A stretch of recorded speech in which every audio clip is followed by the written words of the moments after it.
قرآن مجید کا یہ حق ہے کہ کم از کم سال میں تو ایک قرآن ختم ہو، نازلہ قرآن کا حق ہے۔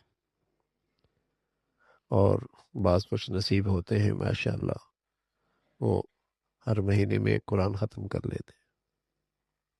1 سے 12 روزانہ پڑھ لینا تو کوئی بڑی بات نہیں ہے۔ کتنی دیر لگتی ہے؟ آدھا گھنٹہ لگتا ہے۔ ہر مہینے میں قرآن مجید ختم ہو، بلکہ مسلمانوں کی صبح کی غذا ہے، یہ روحانی ناشتہ ہے۔ جسم کا ناشتہ تو بہت اہتمام سے ہوتا ہے، جوان بوڑھے سب کر رہے ہوتے ہیں، بچے بھی کر رہے ہوتے ہیں، مرد عورت سب کر رہے ہوتے ہیں۔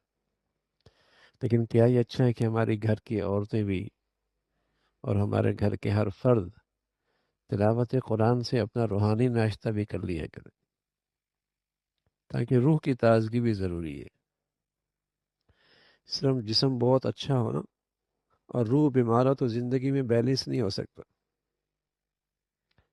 سواری بہت اچھی ہو اور اس کے اوپر بیٹھنے والا شاہ سوار کمزور ہو، کیا حال ہوگا؟ سواری بہت اچھی ہو، طاقتور ہو، تیز رفتار ہو، اور جس کے ہاتھ میں لگام ہے شاہ سوار وہ کمزور ہو، تو یہ تیز رفتار سواری اس سوار کے لیے خطرہ بنے گی۔ تو جسم تو بہت صحت مند ہے، توانا ہے، خوبصورت ہے، لیکن اس کے جو شاہ سوار ہے اندر کا انسان وہ ہے کمزور، جس کے ہاتھ میں لگام ہے، تو کیا ہوگا؟ یہ جوانی بھی فتنہ بنے گی، یہ صحت بھی فتنہ بنے گی، یہ طاقت بھی فتنہ بنے گی، اور اس کے یہ اختیارات بھی فتنہ بنیں گے، مصیبت بن جائیں گے یہ۔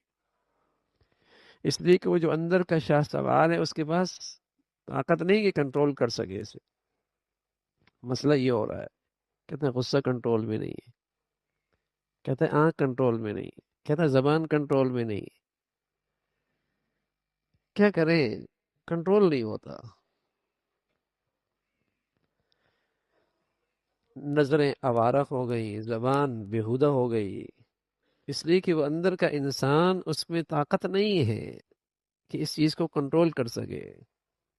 تو مسلمان پہلے جسم کا ناشتہ بعد میں کیا کرتے تھے، اور روح کا ناشتہ اندر کے انسان کی غذا کا اہتمام پہلے کیا کرتے تھے۔ مرد بھی کرتے تھے، عورتیں بھی کرتی تھی، بچیاں بھی کرتے تھی، بچے بھی کیا کرتے تھے۔ بھئی یہ بھی تو ضرورت ہے، یہ تو سب جانتے ہیں، اگر صبح بچے ناشتہ نہیں کریں گے، کچھ نہیں کھائیں گے تو جسم میں فرق آئے گا۔ یہ کوئی نہیں سمجھتا کہ اگر تلاوت نہیں کریں گے تو ان کی زندگی میں فرق آئے گا، یہ کوئی نہیں سمجھتا۔ لیکن جب اس کا ری ایکشن آتا ہے تو پریشان ہوتے ہیں۔ تو یہ ہر مسلمان قرآن کی تلاوت کیا کرتے تھے اور اہتمام کیا کرتے تھے، اہتمام کیا کرتے تھے کہ قرآن کی تلاوت ہو۔